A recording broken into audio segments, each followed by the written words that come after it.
ઉત્તરાયણમાં પતંગની મજા માણવી પક્ષીઓ માટે મોતની સજા સાબિત થતી હોય છે। ધારદાર અને ચાઇનીઝ માંજો પક્ષી માટે યમદૂત બને છે। ત્યારે આવા ઇજાગ્રસ્ત પક્ષીઓને સારવાર મળી રહે તેના માટે નવસારીમાં કરુણા અભિયાનનો પ્રારંભ કરવામાં આવ્યો। વેટરનરી કોલેજ ખાતે મંત્રી મુકેશ પટેલે આ અભિયાનનો પ્રારંભ કરાવ્યો। નવસારીમાં અલગ અલગ 8 સેન્ટરો ઊભા કરીને પક્ષીઓને સારવાર મળી રહે અને તેમનો જીવ બચી શકે તેના માટે પ્રયાસો કરવામાં આવી રહ્યા છે, જેના માટે 8 એનજીઓના 105 સભ્યો અને નવસારી સામાજિક વનીકરણ વિભાગના 25 કર્મચારીઓનો સ્ટાફ ફાળવવામાં આવ્યો છે, જેનો પક્ષીઓની સારવાર કરી તેમનો જીવ બચાવવાનું ભગીરથ કાર્ય કરી રહ્યા છે। નવસારીની અંદર લગભગ 6 જેટલા એનજીઓ છે અને 105 જેટલા એના સદસ્યો છે।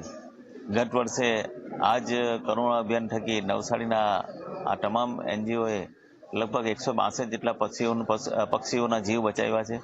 ત્યારે હું આપના થકી દરેક લોકોને વિનંતી કરું છું, પતંગનો તહેવાર છે, તહેવાર મનાવવા માટે ના નથી, પરંતુ જે રીતે મૂંગા પક્ષીઓને જે ક્યાંક ઝાડની ઉપર દોરો વીંટાયો હોય, ક્યાંક કોઈ લાઇટના પોલ ઉપર જે ધાગો વીંટાયો હોય એને પણ આપણે નીકાળીએ અને ખાસ કરીને જે અમુક લોકો ચાઇનીઝ દોરાનો ઉપયોગ કરે છે એ ઉપયોગ બંધ થાય।